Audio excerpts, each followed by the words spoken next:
Is she right about that? No! Go. It's Thursday, May 16th, 2019. Brought to you fortnightly and forthrightly from the Libation Station at Casa del Pronto. It's Barney and Clyde. And we are indeed... Pull up a seat to the bar. Yes! Pour yourself something bracing and join us for an hour of riveting conversation, a thought-provoking exchange of ideas. There you go. Yeah. Casa del Pronto, of course. I'm Barney Quick. This is Clyde Myers, and we are the co-hosts of Barney and Clyde. So we're at the House of Quick, Casa del Pronto. I mean, for those who need it spelled out for them. I like it. Yeah. You know, I never thought about it before. Okay. Well, as a matter of fact, I post a lot of food porn on Facebook. Okay. If I'm proud of something I made for dinner, you know. And I've had more than one person come up to me and say, "My spouse told me we got to ask Barney where this Casa del Pronto place is." That's like hilarious. No, that's the best club in town. Exactly. And no, that's where a very exclusive place too. So. Yeah, we are at the bar. So we're having a cocktail tonight. Yes, when we do these on Saturday afternoon, which is customary, we generally have coffee. But by golly, it's cocktail hour, and we both put in substantive days at work, so we're ready. And as you were saying before, we're starting to get some people who check in with the podcast. Yeah, and thank you very much for that. But some new people, so maybe give them a quick bio. You bet. Yeah, I'm Barney Quick. I am a journalist by profession. I write for an array of magazines, and I do some broadcast news for a local media company that has 4 radio stations and a news website. And I also do some opinion writing. I have a blog late in the day where I post at least daily. I'm a musician. I'm a jazz musician, but I also play in a kind of a roots rock band called the Bodie Koffel, and I'm recording an album. And Clyde, why don't you tell them about yourself? I'm just a sort of a generalist. I am a blogger and you're an IT guy, published writer as well. Yeah. I'm an IT professional, and I'm a libertarian. I'm a member of the Libertarian Party. I'm not here to speak on their behalf. You have run for office. I have run for office. I ran for state representative in our home state of Indiana, and I coordinate the local county chapter of the unofficial chapter of the Libertarian Party here in Bartholomew County. So I would love it if someone else would stand up and take that role, because my time is limited. Oh, yeah. So if you're interested, and I understand it's a busy world, and getting people to step up, bless their hearts when they do. Yeah.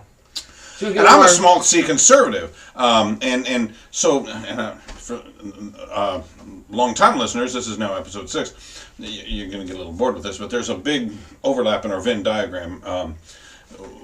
We have a lot in common, and based on this principle, the primacy of freedom. That it's the most important condition for human well-being. There are some things outside of that, and they show up once in a while. But yeah, and that's what this podcast is all about: an exchange of views from a libertarian perspective and a conservative perspective. Hopefully, there's some left of center folks that check us out, and we'd love to hear from you in the comment section underneath the various places where we post this and all that. Yeah, we'll post. You can post on Facebook, direct message us, or email barneyandclydeshow@gmail.com. Okay, excellent. Okay, and we've gotten some emails too. I got to get you the please pass login along. and password. I wasn't aware of that. Okay, and we have a few regular segments we've developed, and some of them we rotate; they don't appear every time. But this week we're gonna our 4 segments are gonna be maybe someday we'll try a free market.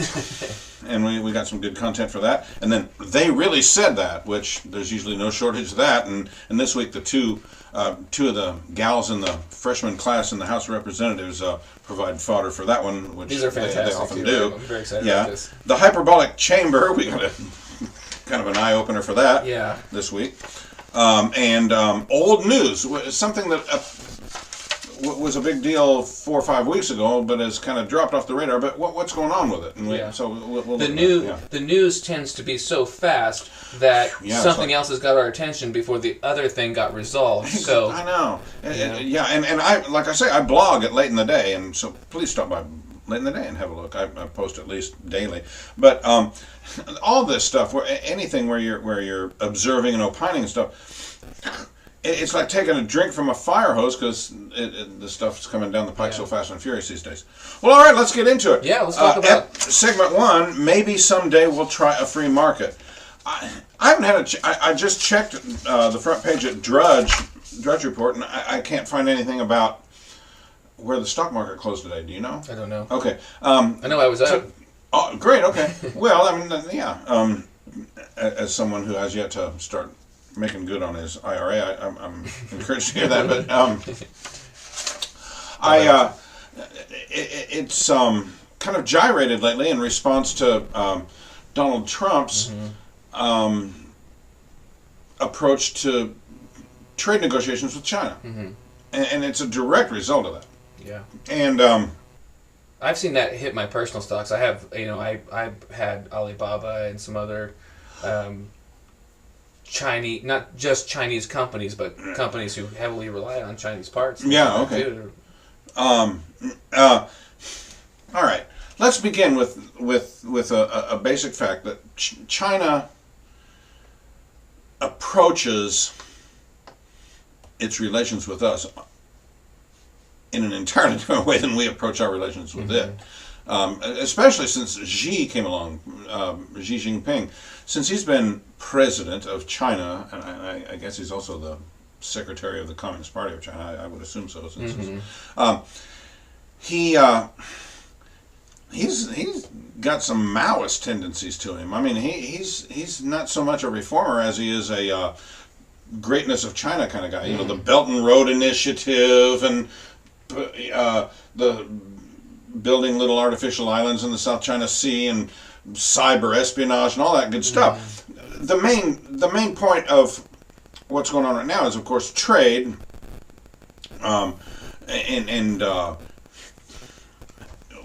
Once again, and then let's bring the focus back over here to America. Long-time listeners to this podcast or readers of my blog late in the day know that I'm a conservative. I'm a three-pillared conservative, but I have a lot about Donald Trump that I find real objectionable. And as a conservative, there's probably a lot of folks out there. I guess you're saying you're a never-Trumper? No, those kinds of labels just exhaust me at least at this point, because for one thing, the horse is out of the barn. The guy's our president, you know. I think Ben Shapiro hits it on the head with his good Trump, bad Trump segment. Yeah. Sometimes it's good, sometimes it's bad, sometimes but rarely benign. Right. The trade imbalance is at the sort of the root of all of this, right? Everyone thinks that the trade imbalance, we buy more from them. Yeah, trade. And you're surely aware, and I'm probably all you astute, well-informed viewers of this are well aware. It's kind of like coming home from Kroger.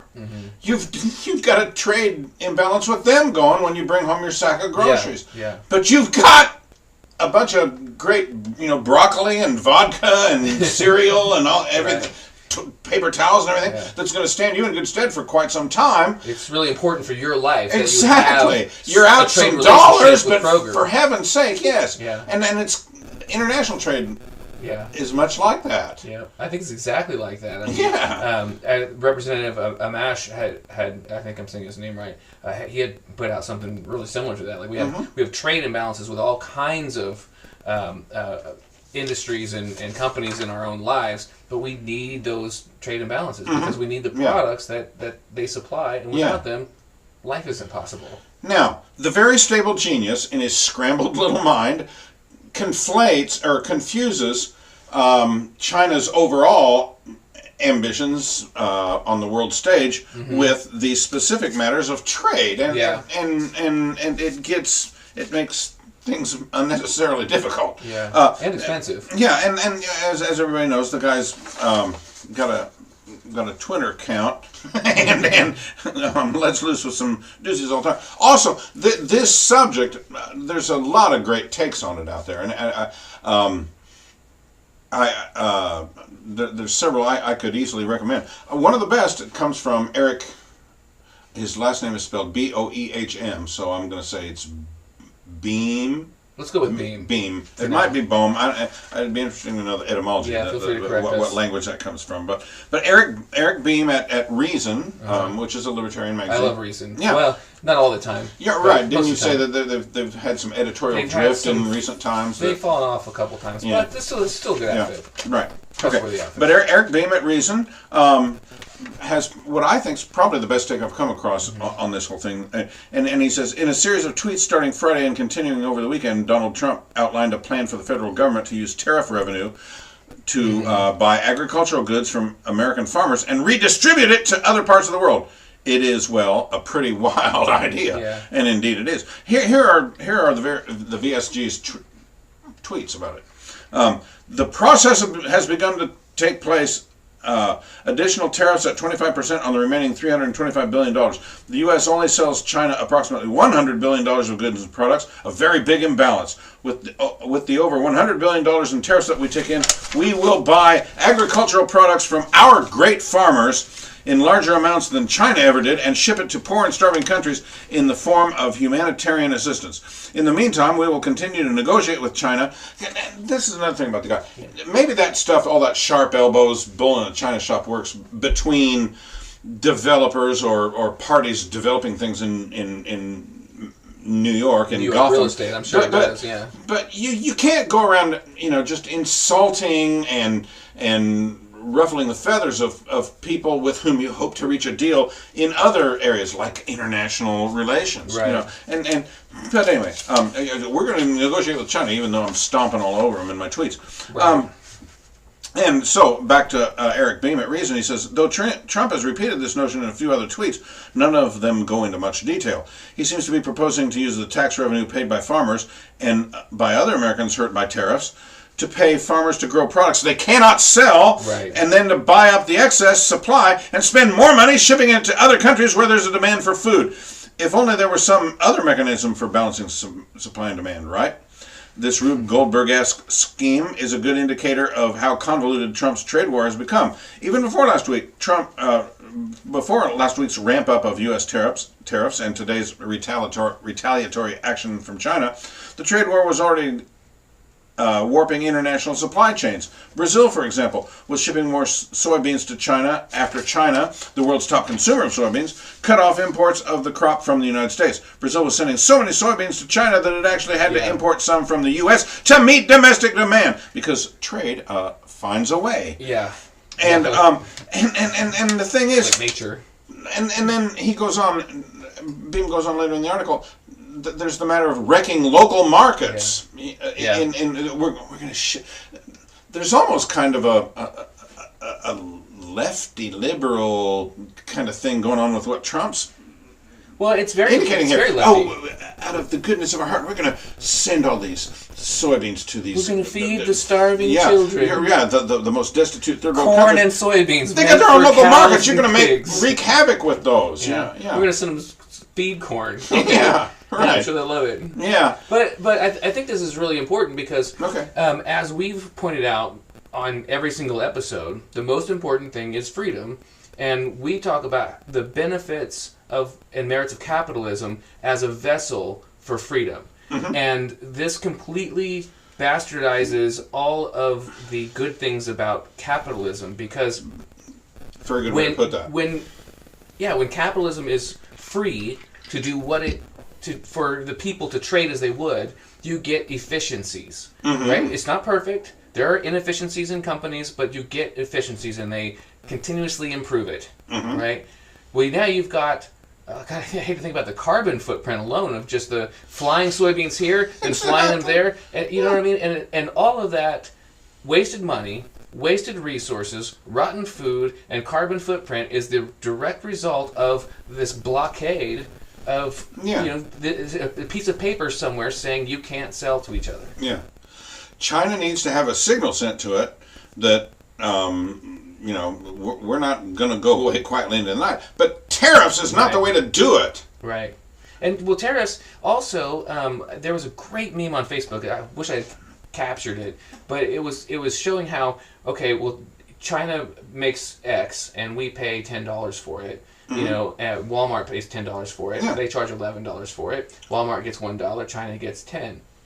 Now we add a tariff, and if the tariff's $2, right? Now Walmart charges $13 for it, right? Mm-hmm. Walmart still gets $1, China still gets $10, but we paid higher prices at the store. Yes. You know what I mean? Mm-hmm. That's exactly what's going to happen. They're going to raise the prices, that stuff is going to get more expensive. Mm-hmm. And then everyone's going to say we're going to need a lot of government intervention to, help us out of our poverty. Yeah.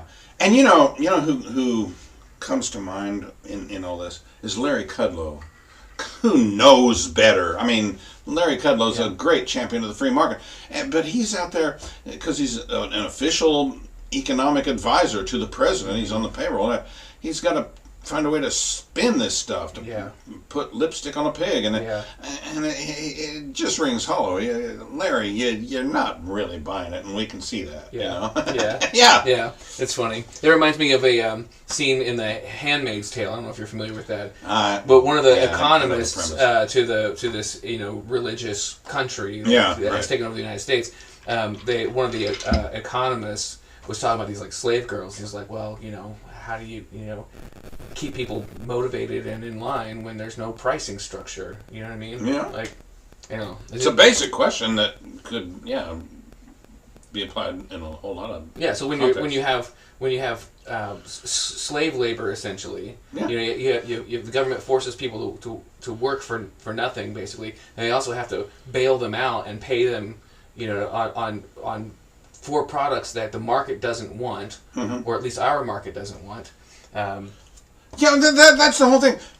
We're gonna put the hurt on American farmers, and then we're gonna go turn right around and bail them out for the hurt we put on them to try to stick it to the Chinese. It just folks.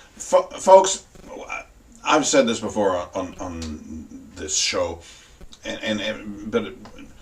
My dad majored in economics in college, and I went to the same college he did, and he says, Barney, that college has an excellent, Wabash College over in Crawfordsville, I'll go ahead. He says, they have and always have had an excellent economics department. I insist that you take at least one economics course because they got so many brilliant minds there. I never did. Later my dad said, I know, you spend all your time partying and going to beat poetry readings and stuff. You didn't have did you? Yeah. But anyway, and I wish I had adhered to what he had insisted on because I'm digressing a little, but there's all kinds of schools of there's everybody from Keynesian economists to Hayekians to Marxists. There's all kinds of schools of thought of economics, and as a guy who never took economics beyond high school, just as Barney Quick sitting here having a cocktail in his basement, I posit that the first rule of economics, no matter what school you belong to, is this: the money has to come from somewhere. Right. And the second rule is this: a good or service is worth what buyer and seller agree that it is worth. Period. No other entity has any business being involved in that trend in coming to that agreement. Certainly not government. Yeah. And this is just massive intervention. Yeah. And I think it shows you that the right is just as bad as the left about there's only one tool in the toolkit they know how to use, and that's the force of government. Yeah. Yeah, I wish I could get that across to my righty buddies. Yeah.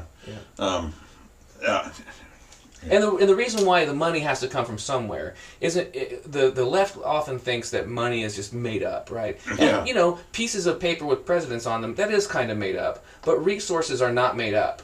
Yeah, those are just representative of resources. Okay, so I think we've pretty well covered the first segment. So the second segment is they really said that, and today's two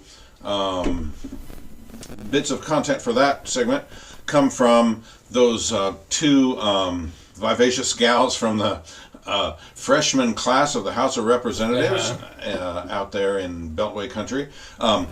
Rashida Tlaib and AOC. And as a matter of fact, we're going to start with AOC. And I don't know. For one thing, this tweet I'm about to recite here, I don't know. Maybe I'm making too much of this, but the fact that she's got to do it in the form of pop culture references she just comes off like a millennial that Yeah, but that's why her fan base loves her. I know. That's exactly what they want to see. Yeah. She went to Boston University and got an international relations degree with a concentration in economics, for heaven's sake. But she's got anyway. And by the way, I do like the sitcom The Office. I've got nothing against it. I think it's a funny show. But here's AOC's. All right, a little background. For those who need it, you folks are well informed. You probably don't. You all know about the Green New Deal, and she, for weeks, and I'm going to get into some of the specific examples of her doing it, sounded the alarm, pulled the fire alarm on the fact that we've only got 12 years until apocalypse, till it's irreversible, and we can't do anything about it. Climate disaster. We've got 12 years. We've got 12 years. She said that on more than one occasion, and I'll cite some of the occasions in a minute. But when she was called on it, she tweeted this. This is a technique of the GOP to take dry humor plus sarcasm literally and fact-check it. Like the world ending in 12 years thing. You'd have to have the social intelligence of a C-SPAN to think it's literal. But the GOP is basically Dwight from The Office, so who knows? Yeah. For one, okay. Here's what she this business about fact checking. Yes, darling, we're going to fact check you, and I've got a whole bunch of instances here since January where you have quite with the utmost seriousness talked about 12 years. Mm-hmm. Yeah, you didn't have a wry smile on your face or anything like that. Right. You were serious about it. Yeah, and I think that AOC is. I've said this before, and other people have too. That she is girl Trump, right? Yeah. She talks like Trump. She says, does in a certain sense. Yeah. She says something big, mm-hmm. right? She goes big. Yeah. And then with the ability to sort of just laugh it off later, like, no, that didn't happen. Yeah. Like, that clearly didn't happen. There's a phrase, kidding on the square, which I think applies here. You know, the whole idea. Kidding on the square. People often kid on the square when they're trying to be jovial with somebody they don't really like very well. The whole idea of saying something and couching it in terms that are going to be sufficient for you to be able to take it back later if you need to. But way underneath, everybody knows that you meant to hurt that person's feelings. Yeah. And then, or do damage in one way or another. And I wonder if she has aspirations above the House of Representatives. Oh, I think she's got aspirations to be the dictator of whatever the largest entity she possibly can. Well, she's excuse me, I hope doesn't anybody find this sexist, but she's a good-looking gal. She's attractive. But the more I observe her and see photographs and video footage of her, she's got a fierce determination about her. Oh, yeah. Just chills me to the bone. People like that. People like the way that she's strong. Yeah. I mean, there's actually a lot to like about AOC, I think. Please fill me in. She's brave. Okay. She's really brave. That's true. And she's 2 years ago, she was a bartender in Manhattan. Yeah, well, she anyone who can endure the campaign cycle has got some merit. Yeah. That doesn't mean they're capable of legislating what I can do with my life. Right. But that does mean that they have endurance. Right. Mm-hmm. She's brave. Mm-hmm. She hasn't backed down. Like, she's taken a ton of abuse from Gosh, it's Washington, D.C., for God's sakes. Yeah. And she can handle it, apparently. Yeah. So, I have to give her credit for that. And I think like Trump, people think she's stupid, but she's not. Yeah, I don't think that she's brilliant, and I think that on economics, she's so underwater. You'll never underbaked, if you will. She's a Keynesian religious devotee. Mm-hmm. You know what I mean? You'll never detach her from the faith that is government interventionist economics. Yeah. You just won't.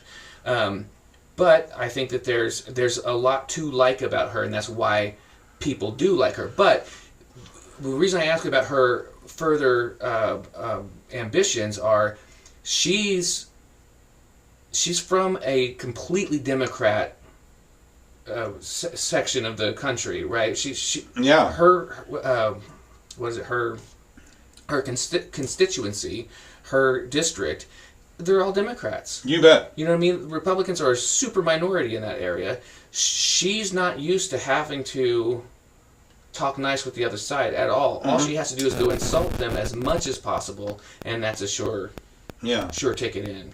You know?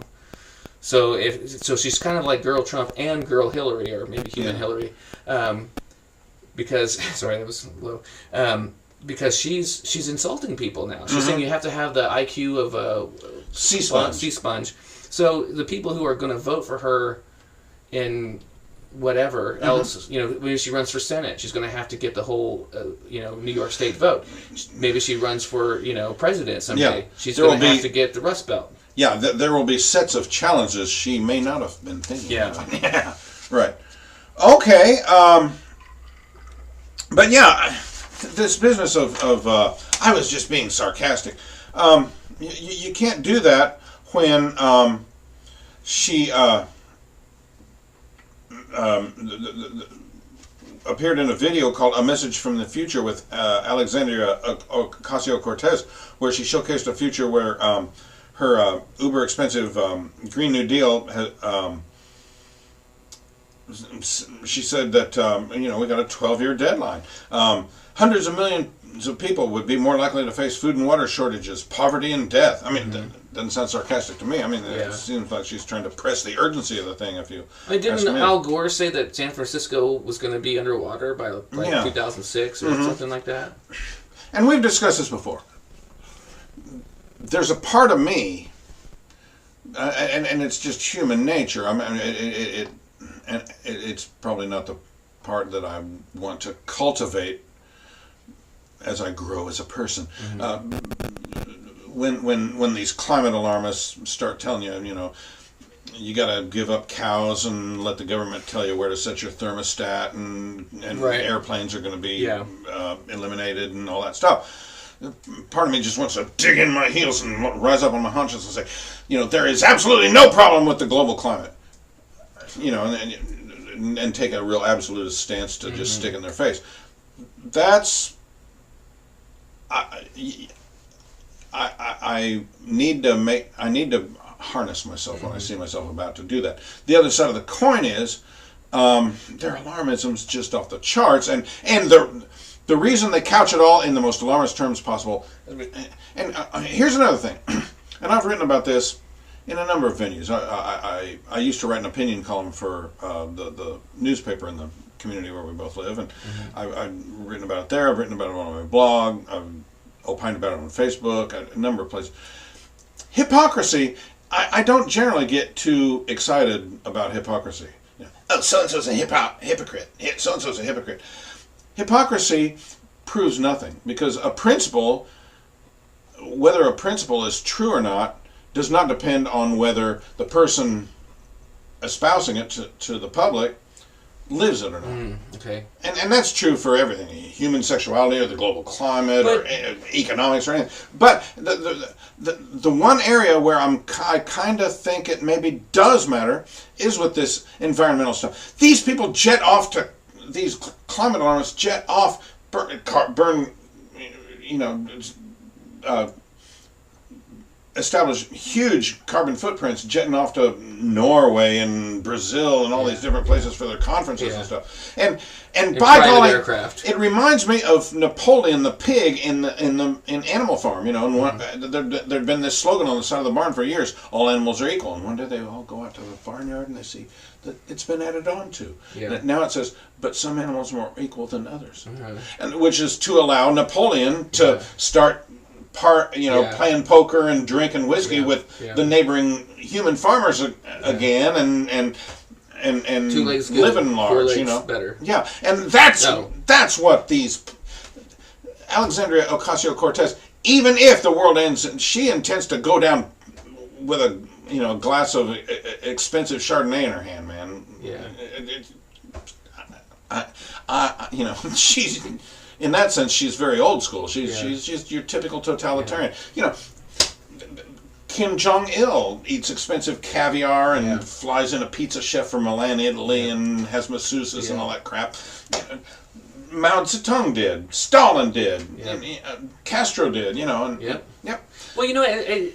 it's true. I mean, these people aren't afraid to become millionaires. Yeah. But it shows you where their morality is, I think. Yeah. Because, and maybe I'm wrong about this, but I would if we're going to see Trump's tax returns or whatever, I'd like to see AOC's and Bernie, and I'd like to see their charitable giving. Yes. You know what I mean? Exactly. Prove it. Okay. You're so compassionate. Prove it.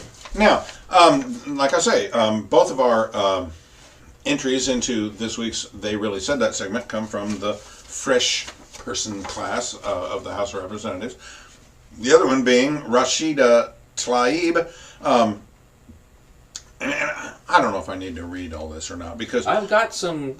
Why don't we? Yeah, let's show the folks some. Let's let her take it from here for a little bit. You've created something of a stir by coming out in favor of a one-state solution in Israel and Palestine, and I think you may be the only Democrat who's publicly supported a one-state solution. So, what is your vision for a one-state solution that meets both Palestinian and Israeli or Jewish national aspirations? Absolutely. And let me tell you, I mean, for me, just I think 2 weeks ago or so, we celebrated, it took a moment, I think, in our country to remember the Holocaust.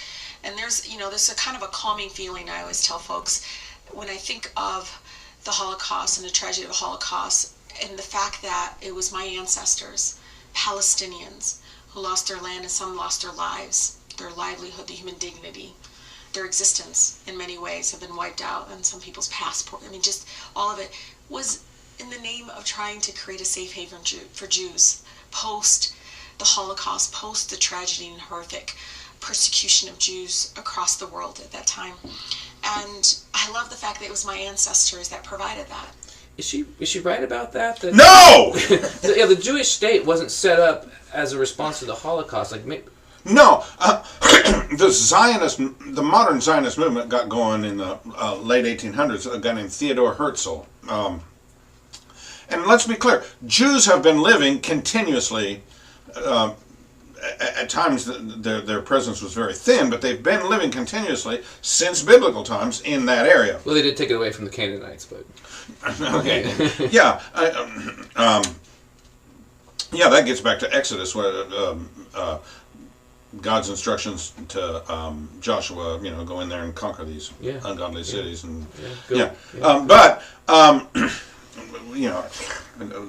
we can get into so that. Really, we got to bring the Canaanites back. Yeah, but Hitler met with the Grand Mufti of Jerusalem back in the 1930s to talk about how to stick it to the Jews, and the Palestinians and their allied Arabs. The day that the modern nation-state of Israel was established, it was attacked by Egypt, Jordan, Lebanon, Syria. All its neighbors came in, and the Israeli army had only existed, for a few weeks or months, and had to get to work right away on the very first day of the nation's existence. Also, this isn't new,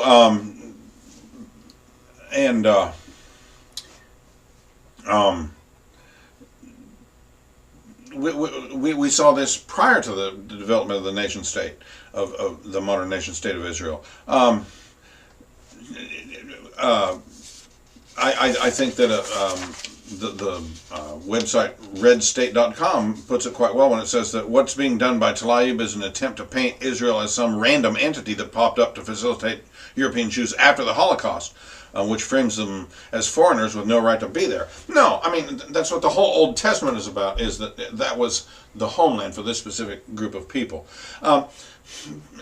So this idea that Tlaib's ancestors, and she's kind of being a little grandiose there. I mean, we're talking about her great-grandparents at the most. I think she said her grandmother is... Yeah, but that these people were gracious hosts who, the beleaguered Jews, well, yes, let's bring them back and help them. No, that's not how That's not. Yeah, she. Let's listen to the rest of the clip because she does kind of clarify that she's not saying that they did that intentionally and right in many ways, but they did it in a way that took their human dignity away, right? And it was forced on them. And so when I think about one state, I think about the fact that why couldn't we do it in a better way? And I don't want people to do it in the name of Judaism, just like I don't want people to use Islam in that way. It has to be done in a way of values around equality. Okay, now I think this is important because she says that they're in support of a one-state solution, right? So just bear that in mind. Around the fact that you shouldn't oppress others so that you can feel free and safe. Why can't we all be free and safe together? But a one-state solution with the right of return, I mean, just the math suggests that Jews would become a minority in that state. But Dan, it's not up to us to decide what it looks like, right? Is that not a total contradiction? Yeah, and you are thereby invalidating the whole notion of Israel as a Jewish state, which that's what it was set up to be. Mm-hmm. And plus, all right, Israel is the only Western nation in the Middle East, and it's a tiny little sliver surrounded by Islamic nations, a great number of whom have it in for Israel. There's also the point that Arabs and Muslims generally within Israel have more rights than they do in any of those Muslim countries. They're able to vote, and there are a number of Arabs in the Knesset, the Israeli parliament. They serve in the military. They and so forth. And this business about what would a one state right now? It is a one state. As a matter of fact, the West Bank, or Judea and Samaria, as the Jews call it, are officially still part of, Fatah, the PLO gets to run it, but it's still officially part of Israel. And Hamas, the Gaza, which is run by Hamas, I guess that's officially part of Israel too. They've chosen to operate in a way that is not democratic and not free market, and they could choose otherwise any time they want. Yeah. So all right. And the Israel has socialized healthcare and it's not like Israel, right? Kind of there's a lot of. Kind of Bernie's right. There's paradise, a lot of but I mean I get some of that argument. I think I'm not the biggest fan of government, and the Israeli government's no different. Exactly. I think that the whole kibbutz concept that goes clear back to Israel, modern Israel's founding. Those are socialistic little encampments. Well, and the fact that there were Palestinians there, who were removed and who had the deeds to their homes, and and their property was taken away from them, and. If as a libertarian, I'm kind of mixed on the Israel thing. We may have to have a whole show on it, but I think property rights of an individual exist above and beyond the state, and it's not okay to take people's stuff away from them. Okay, and we're back on. All right, segment 3, the Hyperbolic Chamber. This is gonna be good. Yeah. I don't think you had either. There's a movement called the anti-natalist movement. I know. I never heard of this until you. No. Actually, this is from from the November 27th, 2017 issue of the New Yorker. There's a profile of a guy named David Benatar, who is a philosopher. I'll find out where he teaches here. Is that like a job? Can you yeah. Can I get that job? He was born in South Africa in 1966. He is the head of the philosophy department at the University of Cape Town, where he also directs the university's bioethics center, which was founded by his father, Solomon Benatar, a global health expert. Anyway, Professor Benatar believes that the world would be better off without humans. Better off for whom? I'm not sure. Yeah, my pet cat? I don't think so. My pet cat's going to have to forage for food, whereas he gets it in his bowl every morning with me existing. But you wouldn't have overweight cats, that's for yeah. sure. Oh, and they it's one of those profile pieces, so they get into. We walked for a while through Battery Park, and then we found a vegan restaurant where he picked at a salad as he mused, and and all that. What's stuff. the, The gist is that this guy says, yeah, there's something kind of sad about my worldview, but by golly, it has to be because we've ruined the world so much. Is the premise that life is suffering? Life is so much suffering that it's immoral to bring somebody into the world to endure the suffering? We're depleting the resources, and we're being so cruel to each other with class oppression and and all that. But we might using as well resources has allowed us to increase our populations and to flourish. I know, and yeah, dude, are you aware of how much the world poverty level has dropped in the last 200 years? Right. In the last 40 years, Yeah, and that's largely due to market forces. Yep. And I don't know. I think that, and part of this goes back to Paul Ehrlich's population bomb back in the 70s, and it's been leading to what Benatar's into for a long time. More of that stuff that was just plain wrong. We were supposed to be overpopulated by now. We couldn't possibly grow enough crops to support 7 billion people. I mean, how is that possible? Well, now we can ship soybeans from Brazil to China and back to America or whatever. Yeah.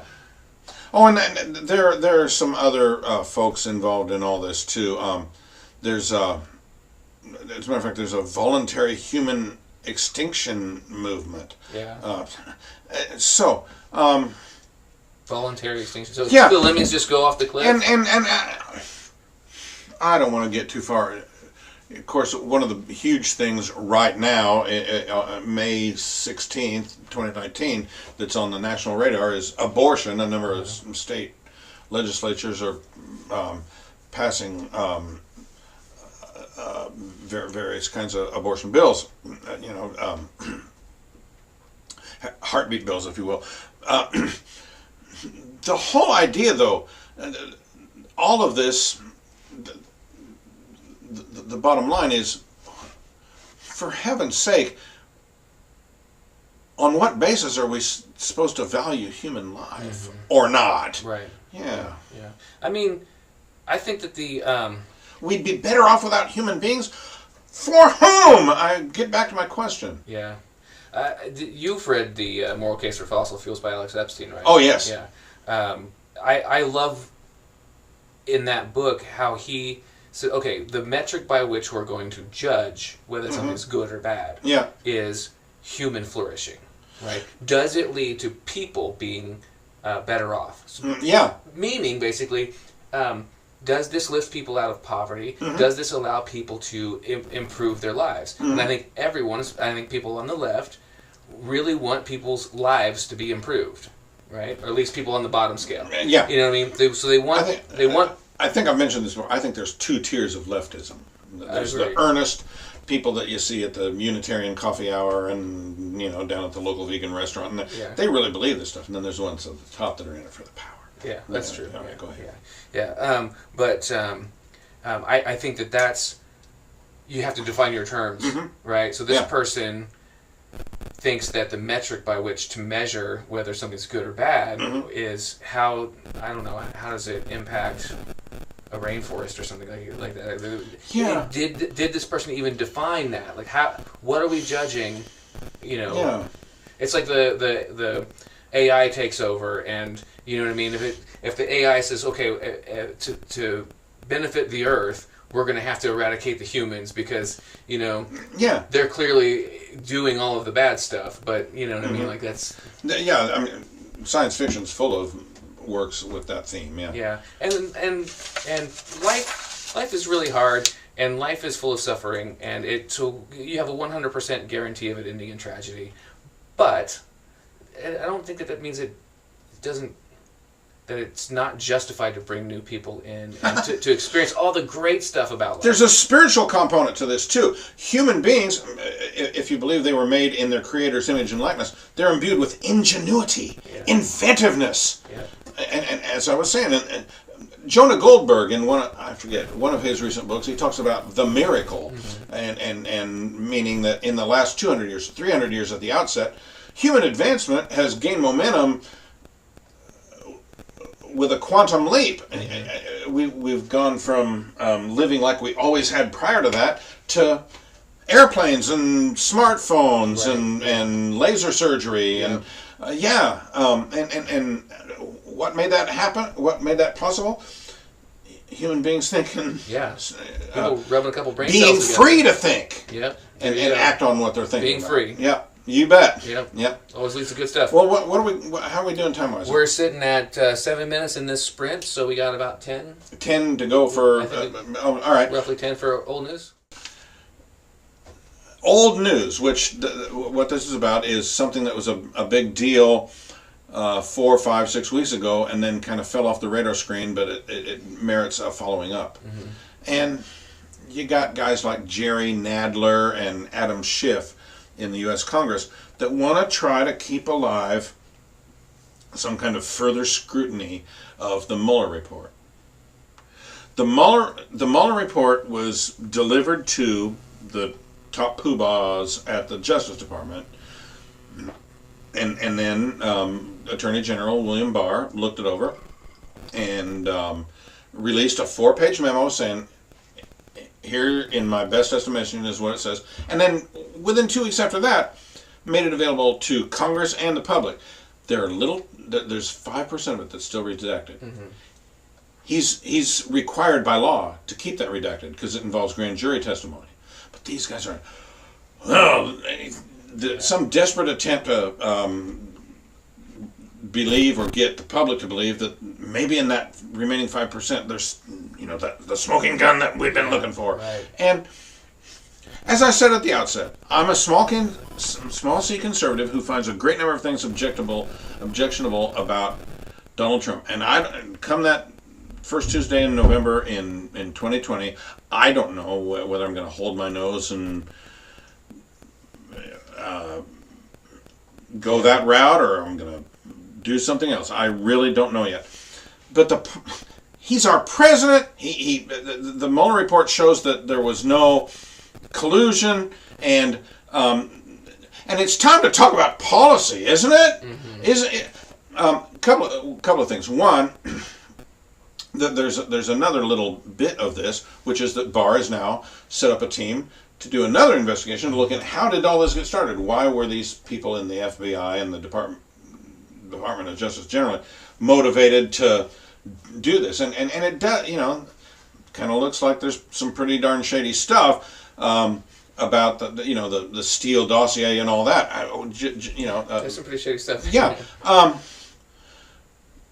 And it's probably worth looking into. But don't we run the risk of a culture of aren't we setting up maybe a permanent component of our government, investigative component that exists to look into potential funny business of anybody we elect to office?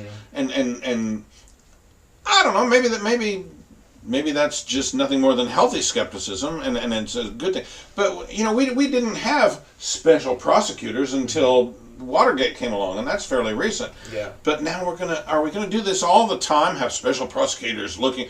We elect somebody to the presidency or some very important Senate seat or something, and then we get right to work on looking at did they come to this honestly or not? Yeah, yeah. It's like we're gonna do this every single time where someone gets elected, mm-hmm. and then we spend the entire time that they're supposed to be working, mm-hmm. making them defend themselves, mm-hmm. and not being able to focus on their damn work. Exactly. It's all about that we pay them for. Yeah, they become preoccupied with hindsight rather than the issues on their plate, on our plate. There should be transparency, and there should be a method by which we scrutinize leaders and hold them accountable. Yeah. But god damn, we're going to have to get some freaking work done. Yeah. And I think these lefties, Schiff and Nadler and Pelosi and so forth, would be better served by pointing up the policy differences between where they want the country to go. And I don't want to go where they want to go, but they'd be better served by pointing that up than by rehashing some meeting in London or Moscow from 4 years ago. Yep. But between somebody peripherally connected to the Trump campaign and some businessman from Russia or whatever, you know. Are we constantly going to be looking in hindsight rather than, you know, there are things the American people want to see get resolved. Yeah, and you're just going to breed more and more animosity on both sides if you're just constantly trying to unseat the people they got in. Yeah. You know what I mean? They're going to go thermonuclear on you. Exactly. Metaphorically. But, yeah. You know. Yeah. It kind of promotes instability. It does. Yeah. Can I put you on the spot before we run out of time? Sure. Is there anyone in the Republican primary or anyone who's announced candidacy or exploratory committees that you would consider? Not so far. Is there anyone in the long list of Democrats that have declared? Is there anyone that you would consider voting for over Trump? No. No. No. No. And which I don't know what I'm going to do come that first Tuesday in November, 2020. But unless they come up with, you know, a Scoop Jackson or something, I can't imagine there's no room for somebody like that in today's Democrat Party. That's true. I can't imagine that they would put up somebody as level-headed and even-tempered and as anti-war as Tulsi Gabbard. But if they did, okay, I would have quite a decision to make. Isn't she running? She's running? Okay, she's declared her candidacy. That's what I thought. But she's never going to get through the primary. No, not in a million years. No, she's too good. You know, and I disagree with her on a lot of stuff. Mm-hmm. But she's the best that they've got by a long shot, and that's why she won't be successful because she's smart. My favorite Democrat in federal government right now is Joe Manchin. Yeah, a senator from West Virginia. Okay, I'm not familiar. Well, check him out. He's got a pretty decent head on his shoulders. Okay. Yeah. Well, on that note, I will take your advice and I will do that. Yeah, we're probably. I think we're about ready to sign off. Yeah, because our viewers and listeners are busy folks, as are we, and we don't want to lay claim to all their time. Yeah. We come to you every 2 weeks, but we don't want to take up the whole thing. Yeah, right. So once again, thanks for listening / watching, and send your feedback to fortnightly and forthrightly, and send your feedback to barneyandclydeshow@gmail.com, or excellent. Find us on Facebook. I'll put up the links. Yeah. And if you want to help us in any way, volunteer. You want to help us figure out some of these audio problems and things like that, or you got gear you want to donate or sell cheap. There you go. Let us know, and we'll talk. All right. Hope you found this an exchange that's added something to your life, and we'll see you in 2 weeks right here at the Libation Station. The Libation Station has added to my life, that's for sure. Yeah. All right. Have a great one. See you in 2 weeks. All right.